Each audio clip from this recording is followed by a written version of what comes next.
Hello વહાલા વિદ્યાર્થી મિત્રો, કેમ છો? મજામાં? મારું નામ છે ફાલ્ગુન આદ્રોજા, હું રાજકોટથી છું અને તમે જોઈ રહ્યા છો physics with Falgun sir.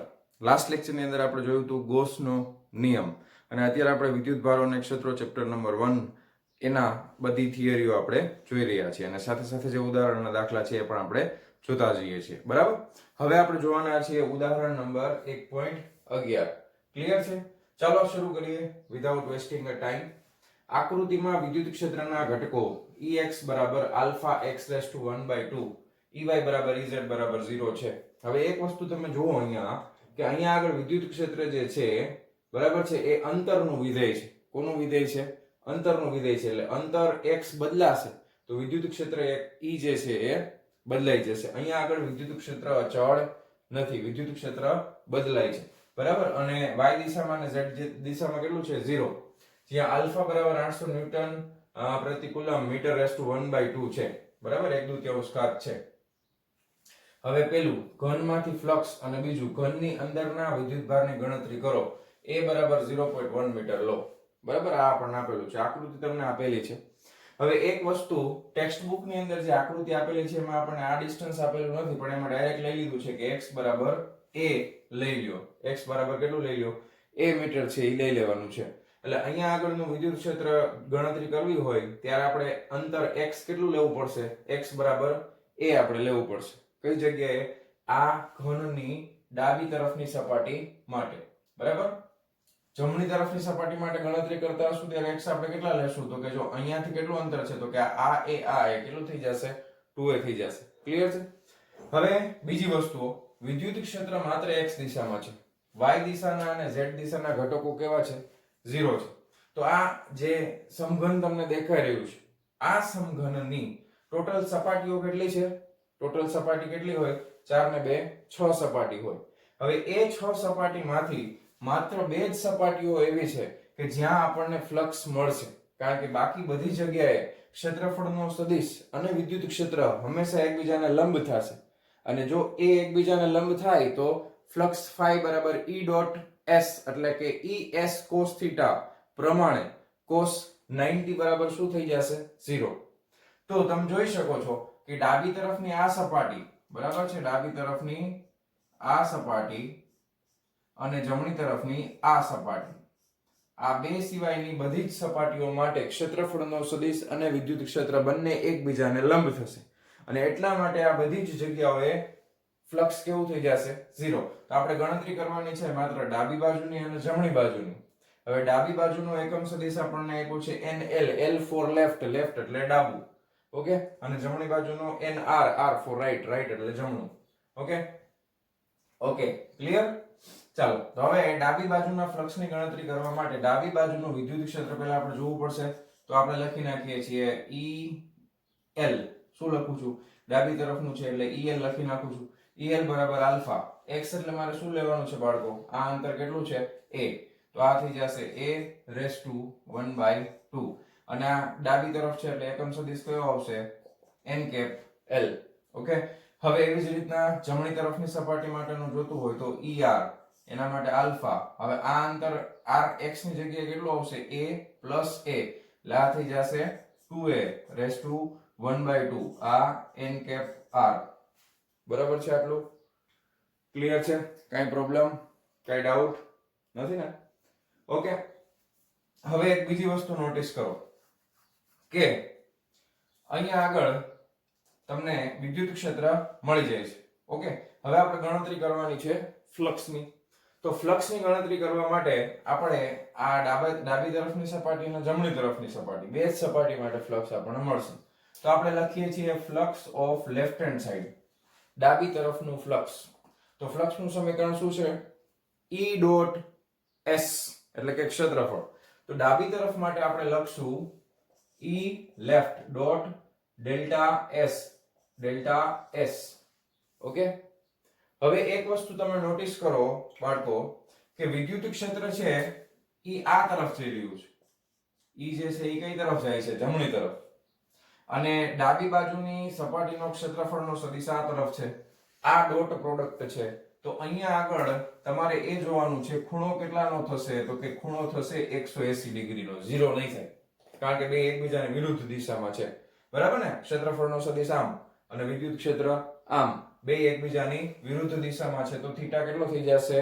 180 degree. Clear? તો અહીંયા આપણે લખી શકાય કે EL into delta S into cos 180 degree. Okay, delta S એટલે કે ક્ષેત્રફળ. ક્ષેત્રફળ કેટલું છે? તો કે a સ્ક્વેર છે અહીંયા. તો કે આપણે લખશું cos 180 એટલે કેટલા થાય? cos 0 એટલે 1, cos 180 એટલે -1.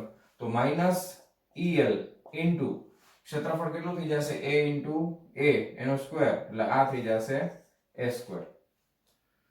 ઓકે, ક્લિયર છે? આ આપણને મળી ગયું ડાબી તરફનું ફ્લક્સ. હવે આપણે આ જ રીતે ગોતવાના છીએ જમણી તરફનું ફ્લક્સ. તો phi of r જમણી તરફના ફ્લક્સ માટે શું આવશે? ER into delta S.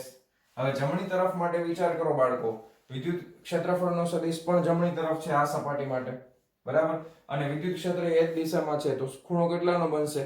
0 degree. 0 degree છે એટલે શું થઈ જશે બાળકો?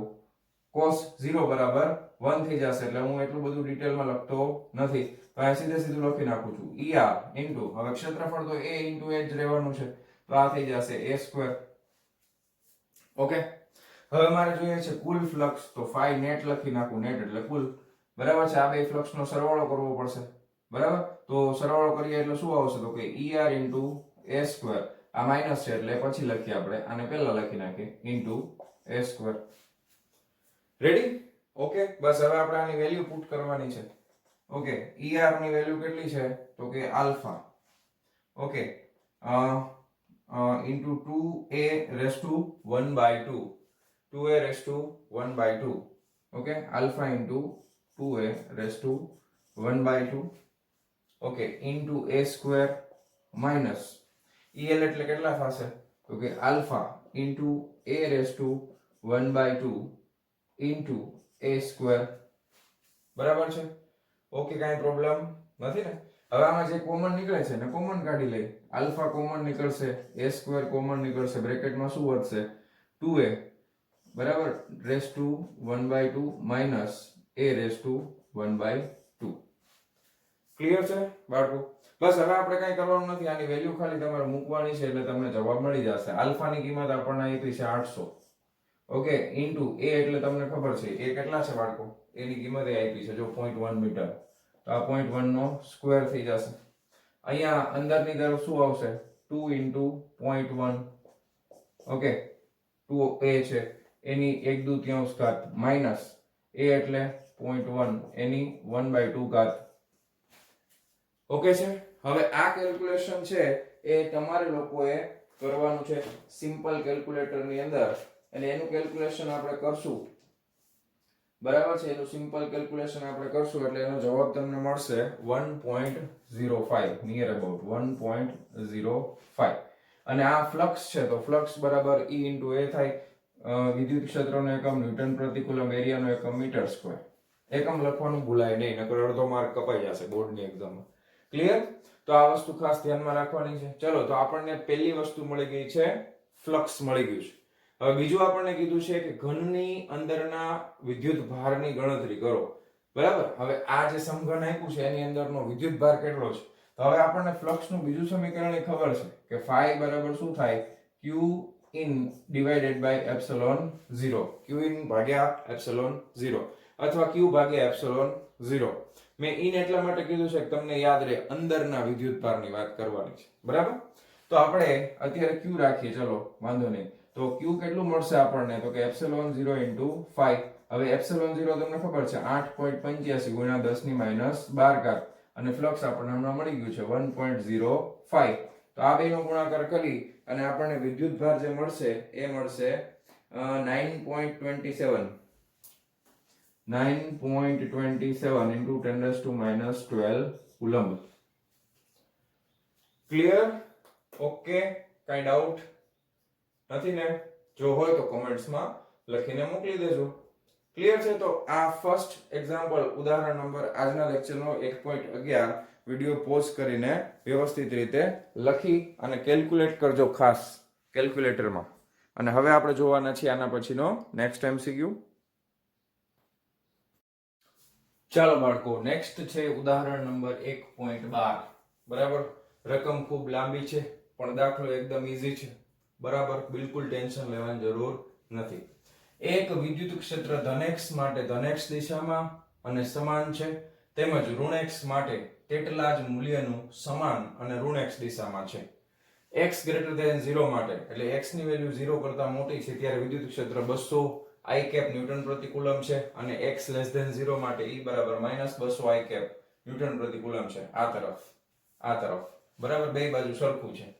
હવે 20 સેન્ટીમીટર લંબાઈ ટોટલ અને 5 સેન્ટીમીટર ત્રિજ્યા ના નળાકારનું કેન્દ્ર ઉગમ બિંદુ પર છે, એટલે આનું કેન્દ્ર ઉગમ બિંદુ O ઉપર છે. આ એની અક્ષ છે નળાકારની. ઓકે, અને અક્ષ x દિશામાં છે, જેથી એક સપાટી x બરાબર +10 પાસે અને બીજી છે એ x બરાબર -10 સેન્ટીમીટર આગળ છે.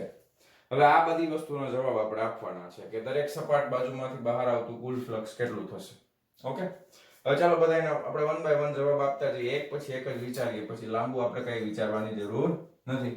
દરેક સપાટ બાજુઓમાંથી બહાર આવતું ફ્લક્સ. હવે આની પાસે સપાટ બાજુ કેટલી છે, તો કે એક ડાબી તરફની છે આ સપાટ બાજુ અને બીજી છે ઈ આ છે. બરાબર, હવે એમાંથી નીકળતું કુલ ફ્લક્સ આપણને કીધું છે. આ બે સપાટ બાજુઓમાંથી કેટલું ફ્લક્સ નીકળશે, તો ડાબી તરફની છે અને આપણે phi l કહી દઈએ, ડાબી તરફનું ફ્લક્સ. બરાબર છે, તો કે એ શું થશે, ફ્લક્સ phi બરાબર E લેફ્ટ હેન્ડ સાઈડ નું, okay, into delta S. Okay, અને ડાબી તરફનું એકમ સદિશ આપણે લખવું હોય તો લખી નાખીએ. n કે પહેલ નો આપ્યું હોય તો આમાં ભલે ના આપ્યું હોય, તમે લખી શકો છો. બરાબર છે, હવે આ ફ્લક્સ છે એ ડાબી તરફનું છે. હવે અહીંયા તમે જો વિદ્યુત ક્ષેત્ર E અને ક્ષેત્રફળનો સદિશ ડેલ્ટા S બંને એકબીજાને સમાંતર છે, તો ડોટ પ્રોડક્ટ છે, તો ખૂણો કેટલાનો આવશે બાળકો? ખૂણો કેટલાનો આવશે? 0 ડિગ્રી થશે ને. cos 0 બરાબર કેટલા થઈ જશે? 1 થઈ જશે. અને બીજી એક વસ્તુ ધ્યાનથી જોવો તમે કે જ્યારે પણ કોઈ બંધ સપાટી હોય એમાંથી વિદ્યુત ક્ષેત્રની રેખાઓ બહાર નીકળતી હોય તો ફ્લક્સને આપણે પ્લસ લેવાનું કે માઈનસ? કેવું લેવાનું? પ્લસ લેવાનું ને. આગળના દાખલામાં ડાબી બાજુની સપાટીમાં ફ્લક્સ અંદર જતું હતું, જ્યારે આ દાખલામાં ડાબી બાજુની સપાટીમાંથી પણ વિદ્યુત ક્ષેત્રની રેખાઓ બહાર આવે છે. એટલે આ ફ્લક્સમાં ભલે તમને E માઈનસમાં આપ્યું હોય -200, પણ આપણે ફ્લક્સ કેવું લેવાનું છે? પ્લસ જ લેવાનું છે, કારણ કે સપાટીમાંથી વિદ્યુત ક્ષેત્રની રેખાઓ બહાર નીકળે છે. ખાસ ધ્યાનથી જોજો, મગજમાં એ ખાસ ધ્યાનથી સાંભળજો. બરાબર, ચાલો તો EL આપણને ખબર છે કેટલું છે, 200 ગુણ્યા ક્ષેત્રફળ કેટલું થશે, તો કે પાઈ r સ્ક્વેર થઈ જશે. r એટલે કેટલા છે? 5 સેન્ટીમીટર, એટલે ગુણ્યા 10⁻², એનો વર્ગ. ઓકે, હવે આનું કેલ્ક્યુલેશન તમે કરશો એટલે એનો જવાબ તમને જે મળશે એ મળે છે 1.57. કેટલો મળે છે? 1.57. ઓકે, ન્યૂટન પ્રતિ કુલમ ઇન્ટુ મીટર સ્ક્વેર. આપણે મીટરમાં ફેરવી નાખેલું છે. બરાબર, હંમેશા સેન્ટીમીટર ને કેમાં ફેરવી નાખવાનું? મીટરમાં ફેરવી નાખવાનું. હવે વાત કરીએ જમણી તરફની સપાટીની, તો phi રાઈટ, તો એમાં વિદ્યુત ક્ષેત્ર જમણી બાજુનું ડેલ્ટા S અને nr કેપ. ઓકે, હવે જમણી તરફ છે એમાં પણ એ જ કેસ છે. જો વિદ્યુત ક્ષેત્ર અને ક્ષેત્રફળનો સદિશ બે એકબીજાને સમાંતર છે, એટલે કેટલા ડિગ્રી? એક જ તરફ છે, એટલે 0 ડિગ્રી થશે. cos 0 બરાબર કેટલું થઈ જશે? 1. તો એના માટે પાછી આ ગણતરી કરવાની જરૂર નથી, કારણ કે વેલ્યુ બધી સરખી છે. વેલ્યુ બધી જો આ ત્રીજી એ 5 સેન્ટીમીટર ની જ હોય અને વિદ્યુત ક્ષેત્ર એ 200 નું જ છે, તો આનો જવાબ પણ કેટલો આવશે? 1.57 ન્યૂટન મીટર સ્ક્વેર પ્રતિ કુલમ. ક્લિયર છે? તો પહેલા પ્રશ્નનો જવાબ આપણને મળી ગયો છે. બીજો પ્રશ્ન કહે છે કે નળાકારની વક્ર બાજુમાંથી ફ્લક્સ કેટલું હશે? વક્ર બાજુને તમે કોમન સેન્સ થી વિચારો કે વક્ર બાજુઓમાંથી નીકળતું ફ્લક્સ, વિદ્યુત ક્ષેત્ર તો ડાબે અને જમણે જ આપ્યું છે, એટલે વક્ર બાજુમાંથી વિદ્યુત ક્ષેત્ર તો આમ જ જશે. બરાબર, અને આ વક્ર બાજુ માટે આમ જતું હશે. તો વિદ્યુત ક્ષેત્ર અને વક્ર બાજુનો ક્ષેત્રફળનો સદિશ સપાટીને લંબ હોય, તેના માટે ખૂણો કેટલાનો બને? 90 નો બને. તો cos 90 બરાબર શું થાય? 0 થાય. તો બીજા પ્રશ્નનો જવાબ આવશે 0. શું આવશે જવાબ? 0. એમાં કઈ કેલ્ક્યુલેટ કરવાની જરૂર નથી. બરાબર, ખાલી તમારે લખી નાખવાનું કે સપાટીનો ક્ષેત્રફળનો સદિશ અને વિદ્યુત ક્ષેત્ર એકબીજાને લંબ હોવાથી બંને વચ્ચેનો ખૂણો 90 ડિગ્રીનો થશે, જેથી પસાર થતું ફ્લક્સ થઈ જશે 0. હવે ત્રીજો પ્રશ્ન આપણને પૂછ્યો છે નળાકારમાંથી બહાર આવતું કુલ ફ્લક્સ કેટલું? હવે બધી સપાટી તો આવી ગઈ, જો આ બે સપાટી ખૂણાની આવી ગઈ, છેડાની, અને વક્ર સપાટી આવી ગઈ, તો કુલ ફ્લક્સ કેટલું થાય ત્રીજા કેસની અંદર? phi total. બરાબર, આ phi left plus phi right plus phi circular એટલે સી લખી નાખું છું. આ શૂન્ય કયું છે અને ફાઈ સી કહી ગયું. ચાલો સર્ક્યુલરમાં તો એ 0 થઈ ગયું છે. બેયનો સરવાળો કરશો એટલે બેયનું ટોટલ તમને જે જવાબ મળશે એ આવશે 3.14 ન્યૂટન મીટર સ્ક્વેર પ્રતિ કુલમ. રેડી? ચાલો હવે આગળ જોવાનું છે આપણે ડી ઓપ્શન. નળાકારની અંદર કુલ વિદ્યુત ભાર કેટલો હશે? હવે આપણે શું ગોતવાનું છે? નળાકારની અંદરનો કુલ વિદ્યુત ભાર.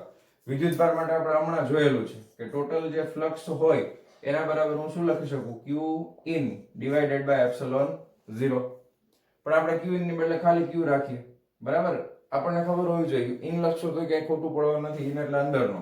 તો વિદ્યુત ભાર q બરાબર શું થઈ જશે? epsilon 0 into total flux. epsilon 0 આપણને ખબર છે 8.85 ગુણ્યા 10 ની -12 ઘાત. અને ફ્લક્સ આપણે ગોતી લીધું. કુલ ફ્લક્સ કેટલું છે? 3.14.